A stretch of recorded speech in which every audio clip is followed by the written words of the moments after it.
देखिए बहुत सारे राज्य में जो है एक पोस्ट है और वो पोस्ट होता है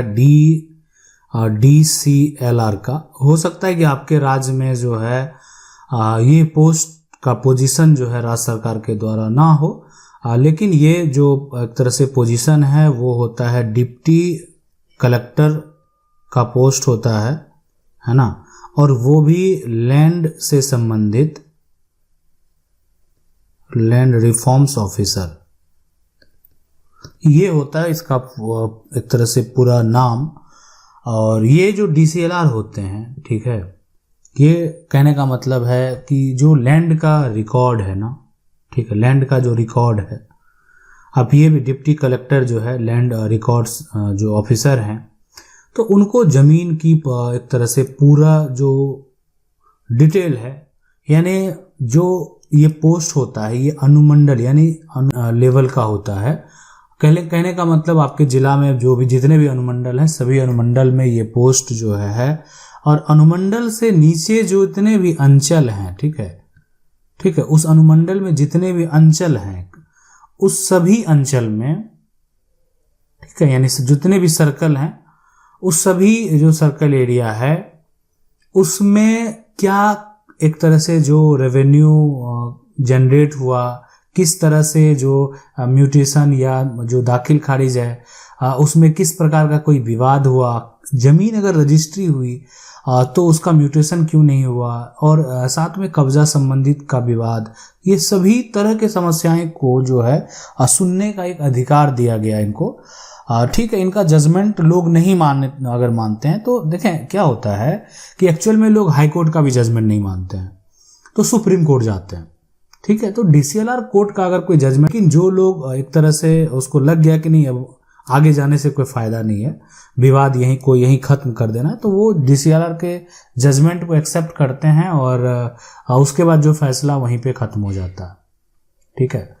तो इसीलिए जो एक तरह से अनुमंडल स्तर की बात है, तो यहाँ पर आप केस फाइल करके जो है अपनी जमीन का जो है सुधार भी करवा सकते हैं, और किसी प्रकार का अगर छोटा विवाद है उसको भी खत्म करवा सकते हैं। सवाल है सर, मेरे दादाजी को जो है यहाँ पर भूदान में 55 डिसमिल जमीन मिली है पर उसका रिकॉर्ड DCLR के पास नहीं है। 2023 में मेरा लगान जो है कट रहा है और किसी दूसरे ने वो जमीन का जो है केवाला कर लिया है। वो खेत से हम लोगों को जो है यहाँ पर मारपीट करके जो, ठीक है, भगा देता है। सर मेरे पास जो है खाने के लिए वही एक जमीन है, अब मैं क्या करूं? देखें आपके पास जो भूदान वाला जमीन मिला है, अगर इसका कोई कागजात आपके पास मौजूद है तो ये डॉक्यूमेंट के साथ साथ जो है आपके पास, मान लेते हैं कि अगर लगान एक तरह से अगर कट रहा है तो लगान का जो कॉपी है उसके हिसाब से चाहे तो DCLR कोर्ट में जो है केस फाइल, आपको DCLR कोर्ट में जो है एक वकील के माध्यम से आपको केस फाइल करनी चाहिए ताकि आपका समस्या का जो है हल हो सके। फिर भी अगर संपत्ति हासिल नहीं होती है तो फिर आपको सिविल कोर्ट भी जाना चाहिए। सवाल है सर, मेरे पापा 2006 में जो है स्टाम्प में बिक्री जो है इकरारनामा कराया था, फिर रजिस्ट्री जो है यहाँ पर नहीं कराऊंगा करके 17 साल से जो है यहाँ पर घूम रहा है और जमीन हमारे कब्जे में है। अब वो कब्जा करने जो है आ गया है, तो क्या करें सर अब? ठीक है, तो अगर देखें मान लेते हैं कि जो पापा हैं, स्टाम्प पर जो है सिर्फ अगर लिखवा लिए हैं, ठीक है,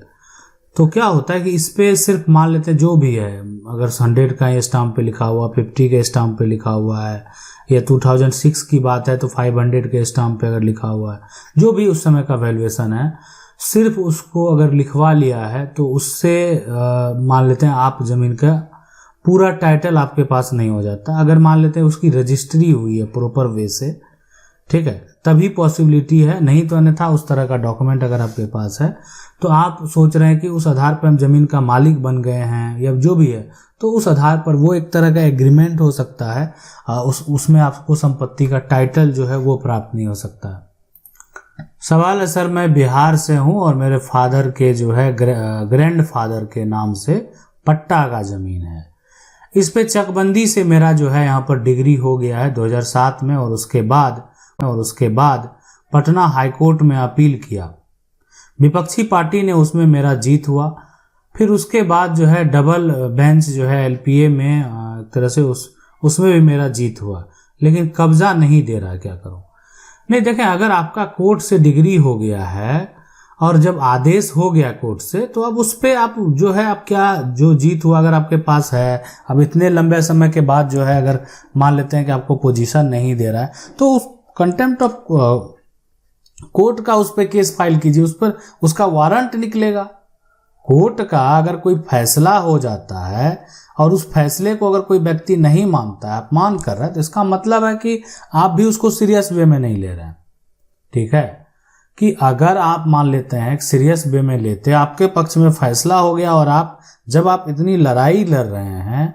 तो फैसले के बाद आप इतना दिन से चुप क्यों? आप तो उसको एक्शन लेंगे कि उसको जवाब जो है देना भारी पड़ जाएगा, उसका वारंट निकल जाएगा कि आपका कोर्ट का आदेश आप नहीं माने। ठीक है, कोर्ट का आदेश अगर लोग नहीं मानता है तो उसके घर की कुर्की तक हो जाती है। घर का जो कुर्की है वो हो जाता, सारा सामान जब्त हो जाता, घर को ध्वस्त कर दिया जाता है। कोर्ट का एक बार जजमेंट हो गया ना, सरकार को भी मानना पड़ता है, वो कोई व्यक्ति तो आम लोग है।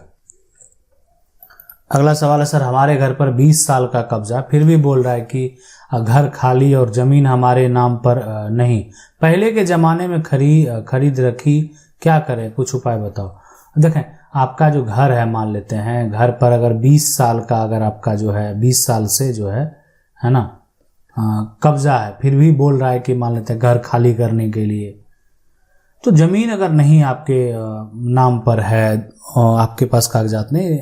लेकिन आप लंबे समय से अगर उसमें रह रहे हैं, ठीक है, तो इतना आसान नहीं उस व्यक्ति को हटाना, बशर्ते कनेक्शन आपका होना चाहिए, अब आपका राशन होना चाहिए। अब आप रेंट पे रह रहे हैं तो बहुत सारे मामले हैं सुप्रीम कोर्ट के, जो साफ साफ कहा गया है कि जो रेंटर है वो कभी भी संपत्ति का मालिक जो है वो नहीं बन सकता है। ठीक है, तो राशन कार्ड है, तो इसलिए उसमें गुमराह होने के, देखें आपकी प्रॉपर्टी नहीं है, आपको अब कोई भी संपत्ति का मालिक कब्जा खाली करने के लिए बोलेगा तो आपको छोड़ना ही पड़ेगा। रही बात की अगर आपके पास इस तरह का प्रूफ है, लंबे समय से आप रह रहे हैं या खरीदे हैं, वो आपको नहीं लिख रहा है, तब मामला जो है सिविल कोर्ट में आप लेकर जा सकते हैं। आप जो एडवर्स पोजीशन का भी दावा कर सकते हैं कि आप लंबे समय से हैं इस पे, आपने पैसे दिए लेकिन आपको जो प्रॉपर्टी नहीं दिया जा रहा है, आपके नाम प्रॉपर्टी को ट्रांसफर नहीं किया जा रहा, तो कोर्ट का आदेश होगा और संपत्ति उसको ट्रांसफर करनी पड़ेगी। सवाल है, सर मेरे पापा ने सर्वे के बाद पुराना खतियान से जमीन खरीदे हैं, पर नया खतियान एक तरह से वाले भी जमीन बेच दिया है, मेरा कब्जा है एक तरह से, मैं क्या करूं। ठीक है, देखें अगर जो आपके पापा हैं, जो जमीन का जो सर्वे हो गया, ठीक है, सर्वे के बाद अगर बात करें पुराना खतियान है, तो पुराना खतियान के अनुसार जो है मान लेते हैं आपका जमीन है, और नया खतियान वाले भी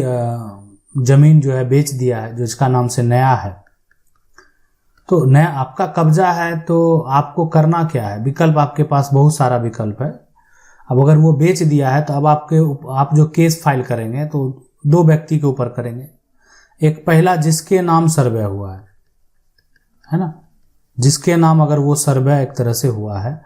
दूसरा वो व्यक्ति होगा यहाँ पर कि जो खरीदा है, जो खरीद किया है।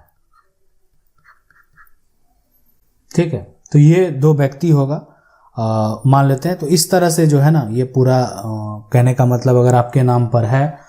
तो इस प्रकार का यहाँ पर जो विकल्प है वो चलकर जो आता है सामने। उसके बाद जो है ये जब केस फाइल करेंगे तो आपको पुराना प्रूफ देना पड़ेगा। ऐसे भी कानूनी तौर पे अगर देखा जाए तो जिसके पास पुराना डॉक्यूमेंट होगा, अब नया उसके नाम कैसे हुआ उसको पता ही नहीं है, उसके पास कोई प्रूफ है ही नहीं, उसका कोई नकल मौजूद ही नहीं है,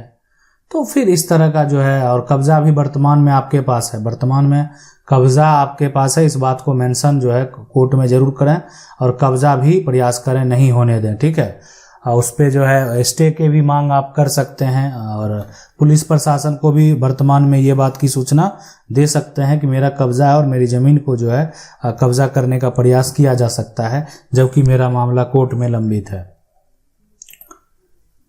अब है कि यहाँ पर आप जो बता रहे हैं कि तो सही बात है, लेकिन बंटवारा में जितना आदमी था उसमें से 2 आदमी ने जमीन बेच दिया, तो फिर कैसे होगा? देखें, होगा क्या है कि मान लेते हैं कि ये जो जमीन है ये सभी जमीन है। अब इसमें क्या है, इसको 2 आदमी बेच दिया, जबकि इसमें और भी हिस्सेदार हैं, ठीक है, ये जमीन में। तो जब मामला कोर्ट में जाएगा तो या तो आप इसको एक्सेप्ट करते हैं कि अगर बेच भी दिया है तो हमको कोई मतलब नहीं है, हम इसके एवज में दूसरा जमीन लेने को तैयार हैं। अगर आप इसको एक्सेप्ट करते हैं तो भी ठीक है। अगर आपने एक्सेप्ट नहीं किया कि नहीं मेरे हिस्से की भी जमीन है, मेरा हिस्सा कैसे बेच सकता है कोई, तो उस केस में आप यहाँ पर जो है वो दावा करेंगे, और दावा करके जो है कानूनी तौर पर जो है, जब आप दावा करेंगे तो कानूनी तौर पे आप इसको प्राप्त कर सकते हैं। इसलिए कि कोई भी आपके शेयर को, आपके हिस्से की प्रॉपर्टी को नहीं बेच सकता है। तो अगर आपकी हिस्से की प्रॉपर्टी को कोई बेच रहा है, मान लेते हैं जमीन जो है आपका, इसमें इतना हिस्सा था, तो ये हिस्सा आप ये कह सकते हैं, कोर्ट में दावा कर सकते हैं कि मेरा हिस्सा भी बेच दिया गया है और मेरा हिस्सा मुझे वापस चाहिए, तो आपको मिलेगा, ठीक है।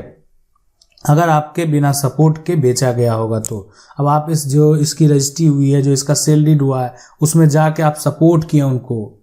आप गवाह बने हैं, ठीक है, आप सपोर्टर बने हैं, तो इसका मतलब सपोर्टर लोग क्यों बनाता है? परिवार के सदस्यों को सपोर्टर बनाने का मतलब क्या होता है? हम आपको सपोर्ट कर रहे हैं, भविष्य में क्या होता है कि वो उस पर ऑब्जेक्शन ना लगा सके, ठीक है। तो ये पूरा प्रक्रिया होता है, और इस तरीके से जो है आप अपना दावा करके मतलब कोर्ट में फिर से दोबारा बंटवारा जो है पार्टीशन सूट करके कोर्ट से कर सकते हैं। आशा करता है वीडियो अच्छा लगा होगा। वीडियो को लाइक जरूर कर दें। चैनल को पहली बार देख रहे हैं, सब्सक्राइब करके जो बेल आइकन है उसको जरूर दबा लें। मिलते हैं अगले वीडियो में, तब तक के लिए जय हिंद।